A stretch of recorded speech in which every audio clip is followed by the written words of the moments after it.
Hi everyone, welcome back. Today we're going to be making jewelry. I have a jewelry itch and I'm not sure if it's a real jewelry itch where I want to make a lot of stuff or if it's just that I haven't touched my beads and stuff for a while. So I've been just pulling out randomness. I wanted to really make something for Christmas, but currently my current sitting situation is I don't have any green, white, or red beads close by. I did go over to where my craft stuff is and I just grabbed a bucket of craft stuff, beading things. So I didn't grab the right bucket. So what we're going to do first is we're going to put this to the side and we're just going to quickly look at this industrial chic. And this screams steampunk to me. I'm not sure if it does to you. I like to look at the back of books. I am left-handed, and for the ladies that are left-handed that watch my channel, do you read your magazines back to front or front to back? I'm just interested.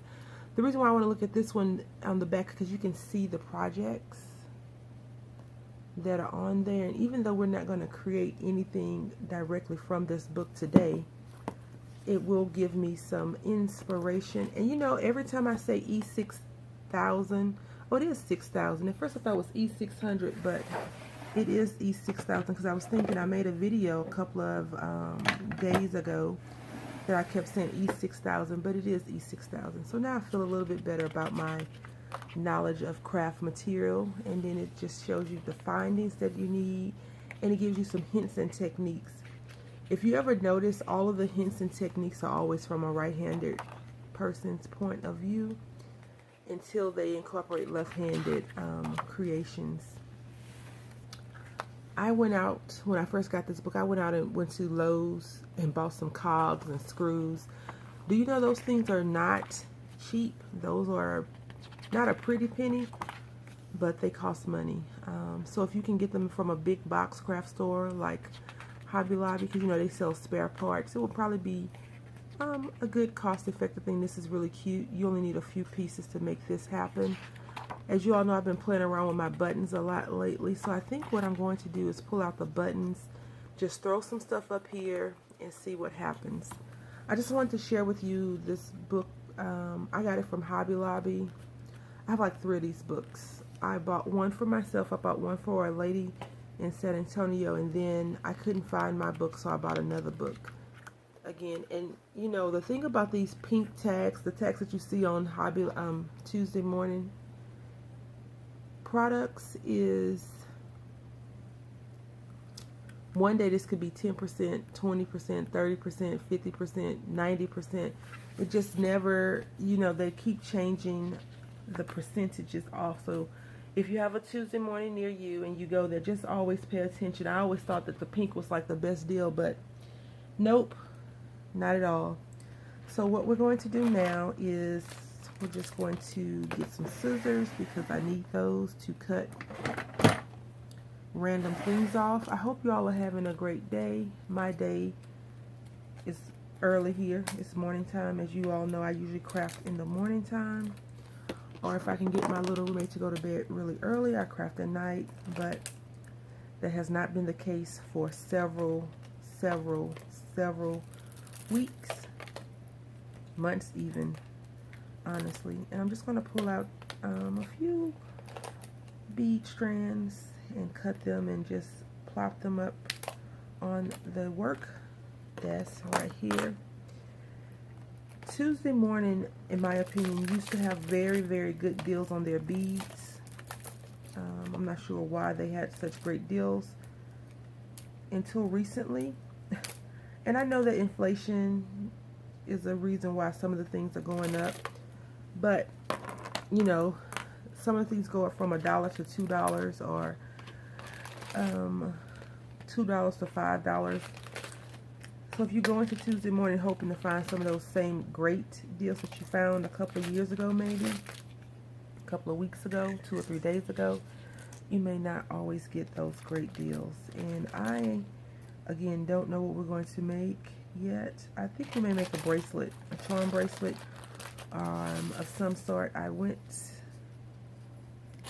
and got some material the other day when I need to finish that bracelet for my little roommate's teacher. And I think I'll make a video for that as well. I haven't yet, but I need to put it all in. Her birthday's in a couple of days, and we will not be going out of town like I thought originally, so I can give it to her on her actual birthday versus before.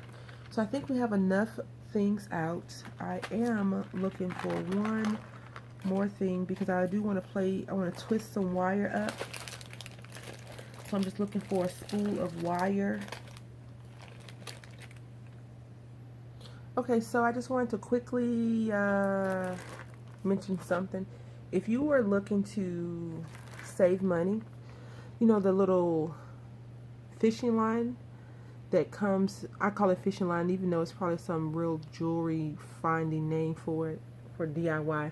You can always recycle this and make something out of that.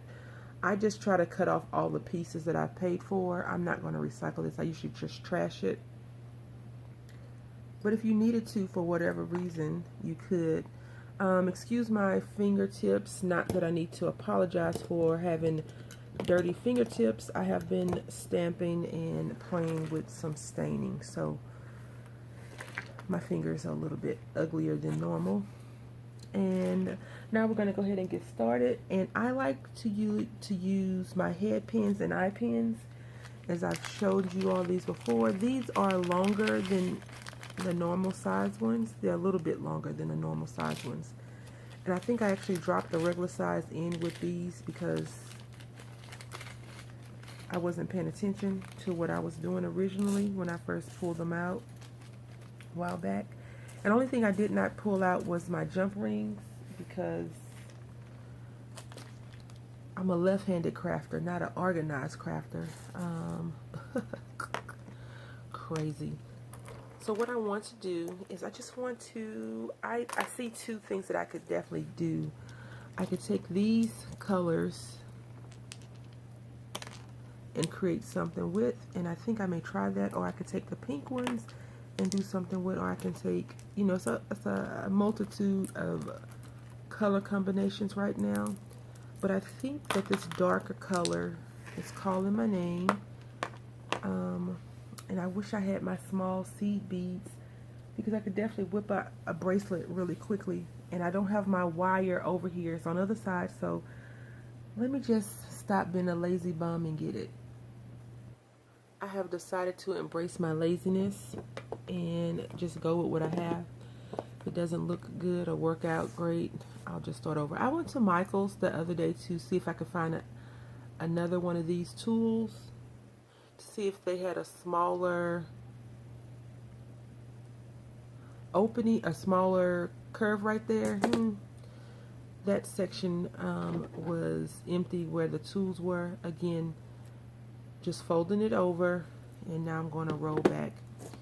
And I will share with you all how awkward I look trying it with these and tell you why I like that one a lot better. So, you know, I've did the angle, and now I have it as far to the bottom as possible, and I've just turned it once, and here we go.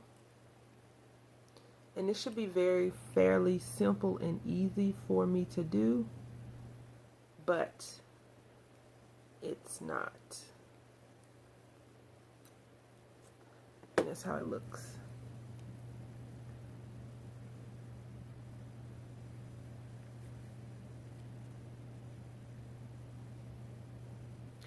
Which is okay, and this probably would have did the same thing. I spent a lot of money, well, my big roommate spent a lot of money on that tool, and I want to use it because that's what I got it for.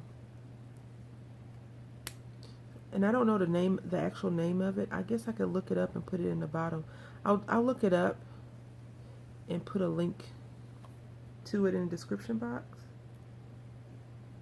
I've just come off the camera to try to bend the beginning piece of the head pin down some, and it's not working for me. Not the way I want it to work, at least. So let's see what I can do to make it work.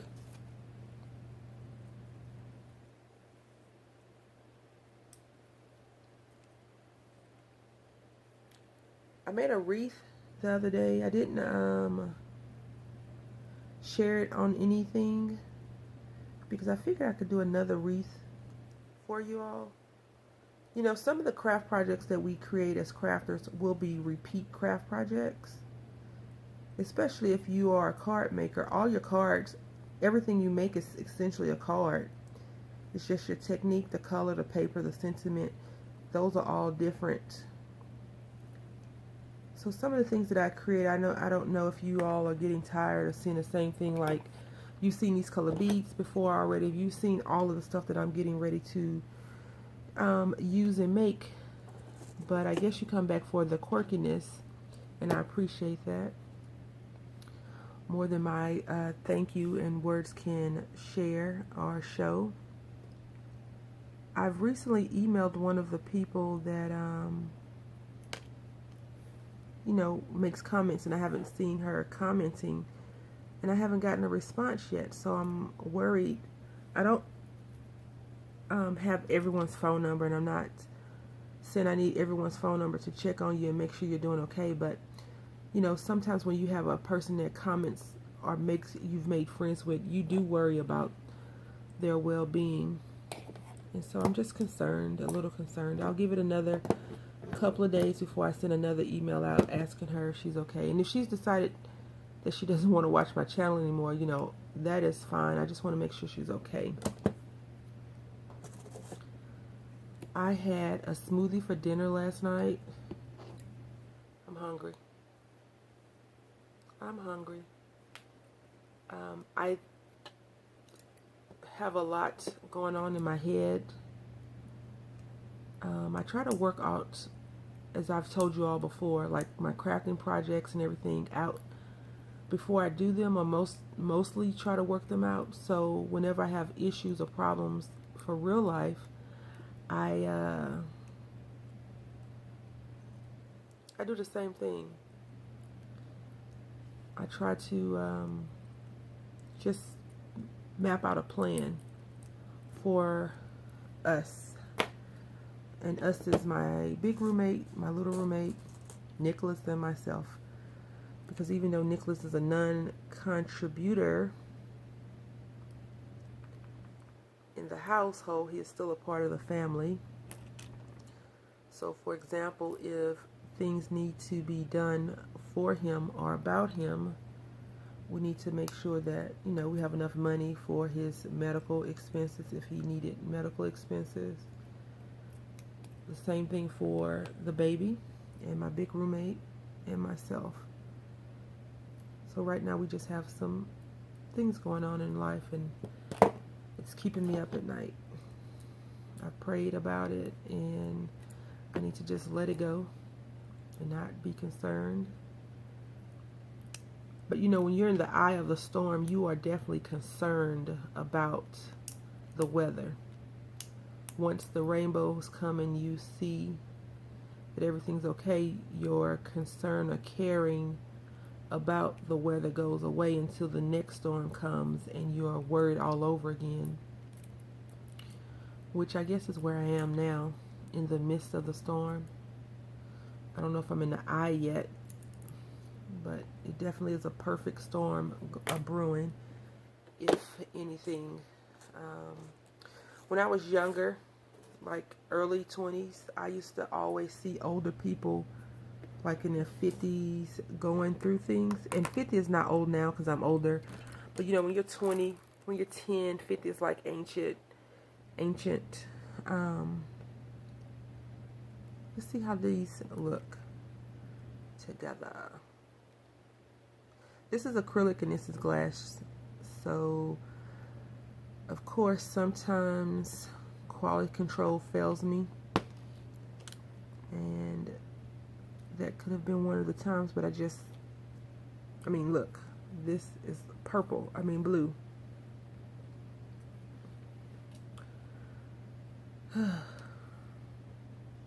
Just crazy. I forgot what I was talking about. Oh, when you're younger, you know, when you're little, you think that people in their 40s and 50s are old until you get to be 40 or 50 and you still feel relatively young. But when I was in my early 20s, I had a co-worker, my best friend had a co-worker who, she was in her 40s, I guess, and her husband and her were having some issues, and I was just thinking, people still have drama at that age? I don't really care for a lot of drama, only because drama causes stress, and I'm definitely not about having a stress-filled life over something that I don't need to be stressed about. So I try not to let a lot of silliness affect me and get on my nerves, but sometimes people just bring the drama to you, and sometimes you can't help but to attract drama, which is crazy in itself. I think that's why I've told you all in the past, like when people on YouTube have issues, I'm like, I don't think I want to be a part of your, I don't want to be a part of your team anymore, your channel. I don't think that it's in my best interest to watch what they create. Now, on the other hand, like at work, when it's craziness, I'm like, call me when you get ready to do this so I can bring the popcorn. Because, and that's how you know it's drama. Whenever someone says, let me get the popcorn, and you're sitting there talking about, ooh and ah. But for the most part, I don't even want to be a part of that nonsense. I don't want to be a witness to any of the craziness that people feel like they need to bring to life. It's just not needed. And I always practice that. Like I told you all a couple of days ago, I am not into being looped into drama or craziness, because it's not worth it. I don't like it at all. This is a little bit bent. I'm going to try to straighten this one up.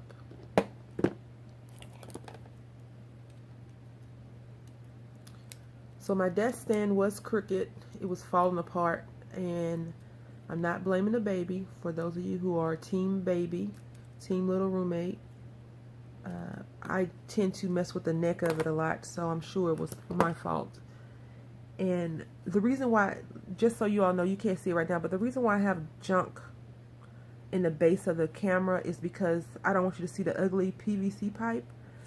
And I'm not going to paint it because I need it. It has the instruction on how to put it back together again. And so it's raw material, and that's why you see it the way you do. Nothing else, no other reason.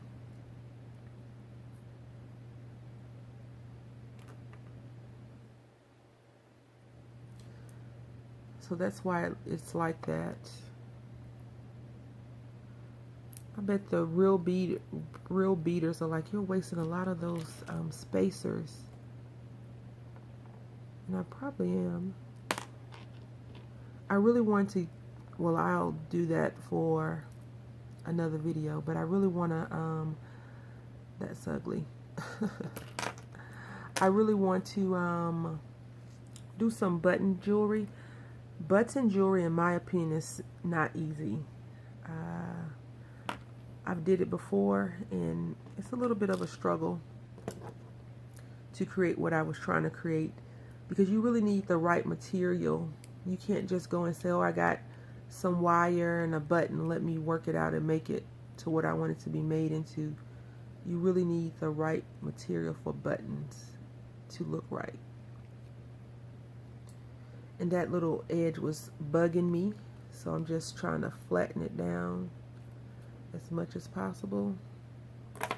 And I haven't pulled out any eye pins, not a lot of eye pins, so I can't use the back of them. So I'm going to have to use my funky loop when I connect this on to whatever I put it on. It's probably going to be some chunky charms that I make, or, maybe I'll do a giveaway and share with you what I'm going to do a giveaway. I have been going through a lot of my craft stuff, and I've told you all this before. I will be having a D-stash probably in the month of September, after Creta is over. only because it's easier to do, for me, it's easier to control smaller increments of craziness versus large increments of crazy. And this is black. So I'm going to try this one with this. I really like these big beads a lot. So that's what we're going to do with that one. And the next time, I promise, well, I can't promise, but the next time I'm going to try my hardest whenever I come back on with some beads to make some real jewelry.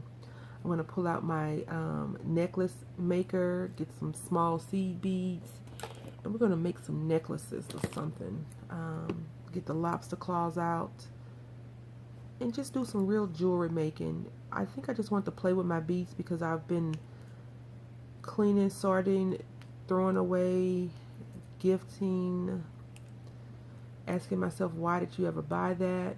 You know, all those things that you do when you have so much stuff and you have zero storage. But I went through and I've put up a lot of them, a lot of my jewelry making things, and I love making jewelry. It does take me back to when my mom and I would sit on the couch and chat about it. So I think that's what I miss. So that's why whenever I do craft, a lot of people probably wonder why I chat so much. Is because that is something that we did together as, you know, mom and daughter. And so I really enjoy doing that. And even though I don't have anybody responding to me, I feel like you all are listening and crafting right along with me. So it makes it fun. It makes it really, really fun. If I had my co-workers that don't craft at all, you know, we could probably sit around and craft together. And not many people, even though they're selling out, not many people are open to crafting here. Like in San Antonio, they have a lot of craft clubs. They don't have any of those here in this area of Mississippi that I know of. And now it's kind of too late to try to go out and befriend someone with my impending move in a local area. So, you know, it is what it is. No spilt milk. No hard feelings on the state of Mississippi. I'm not going to poo-poo on them today. I'm going to pull out some more of those beads that I set on the floor. I thought I did. Nope. I put them behind something.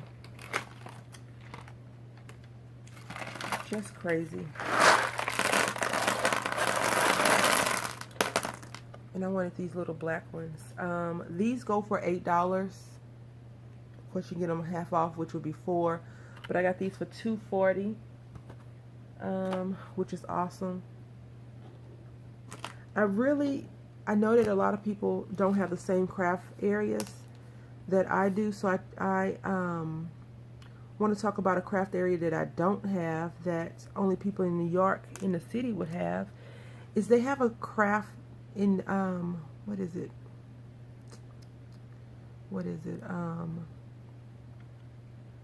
Chinatown.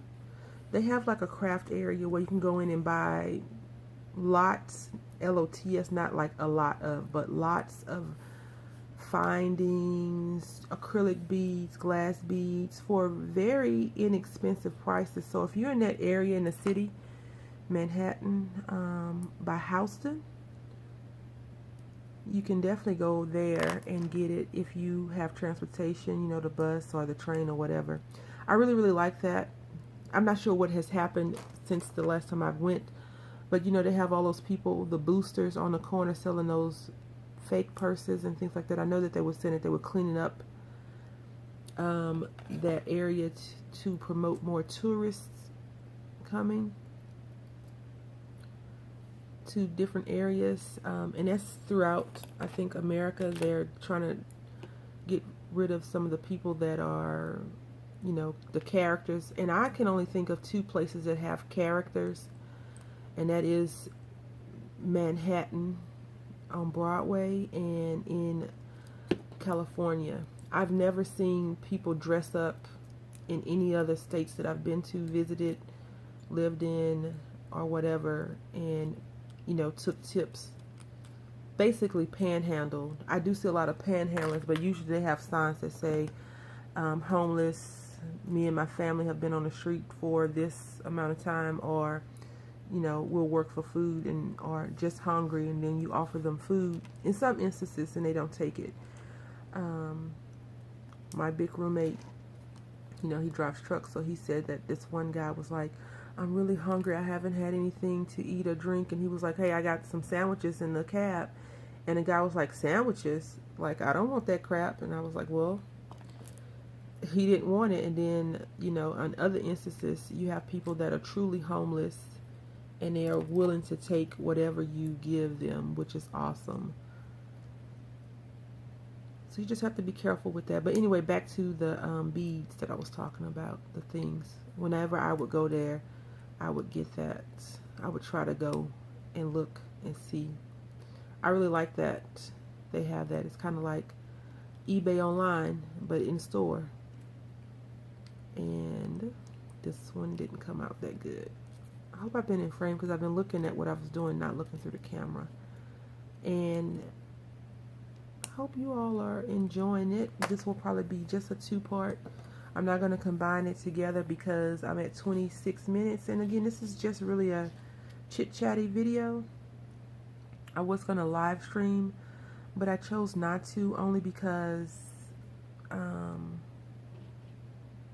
it's early and some of you are probably still sleeping and getting ready to go worship, and I just didn't want my little roommate bursting out the bedroom door with his dad coming behind him, because I told you my family knows they don't have boundaries. They kind of just do what makes them happy, which is a-okay. I think I'm going to do some stick pin research, and by research, you all know I mean like watching some videos, and maybe I'll try to make some stick pins, but I really don't know if I like them. Like, I like looking at them and I like that people create them, but I don't know the fascination behind them, I guess. I'm not, if you all make stick pins, maybe you can leave a comment in the comment section and tell me why stick pins are so, what it is besides decorative. And I think that's what I was telling Ruth's Inkwell. I was telling her that I'm not a good layerer. I'm not good at layering things, and so I think for stick pins, you know, people make stick pin books, which I've loved them. Miss D at D's Special Thing, I want to say at the end of last year, 2016, she showed, it was at the end of last year or the beginning of this year, she showed her stick pin book. It was so beautiful. I think she made it from felt and a lot of different laces and trim. It was just so amazing. I was like, oh, that's so pretty. I want to try it. And I was like, wait, are you really going to make some stick pins? Are you going to add one more craft that you'll probably hardly ever do? And I was like, nah, you're right. Let's just keep up with what all the other junk you're doing. And so that's where I am with that. These little spacers, I'm not sure if I'm using them enough. So let's go ahead and try some spacers. Walmart had these on sale in 2015 in the Mother's Day section, and I got them not at the Walmart near me, another Walmart about 15 minutes, excuse me, I had a hiccups, 15 minutes away. And the Walmart near me still has these regular price, and I got these on sale for really inexpensive, like $1.75, I think it was 75 cents. I love when they put stuff like that on sale, because you know they could I guess they have storage issues as well, space issues, because a lot of stuff they clearance, and then when it doesn't sell, they just put it in their warehouse and then they bring it back out the next year. That's how a lot of the stores do. And so when they bring it back, they bring it back for a less price, and then when they get the new stuff in, they sell it for full price, or they take off the stickers that say a quarter or 50 cents or 10 cents and sell it for the original retail, which was $2.88. I believe these were $2.88. Just like these that I got from Tuesday morning. They came in a pack and it was $3.99 for a package of them, and I want to say it's 4 or 5 strands on there. So that's how I look at it when I buy things. It's one strand of beads from a store costs $1, and if I'm getting 5 or 6 strands of beads for $4, then hey, I am definitely making out. I think I'm going to end the video now, just so I don't have to go over my 33 minutes. Even though I said it's going to be a 2-parter, I am not going to do that. I want you all to leave a comment about what you would do with beads. I'm going to do a hidden giveaway, and I'm just going to send you a Ziploc baggie of beads, random beads. It won't be these beads, it may be these beads, and some buttons. And tell me what you would do with your beads. I want to say thank you all for watching. I really enjoyed chatting with you. This is what we've made. I'm just going to sit here and make more and listen to some YouTube videos until my family wakes up. So thank you all for watching. Happy crafting.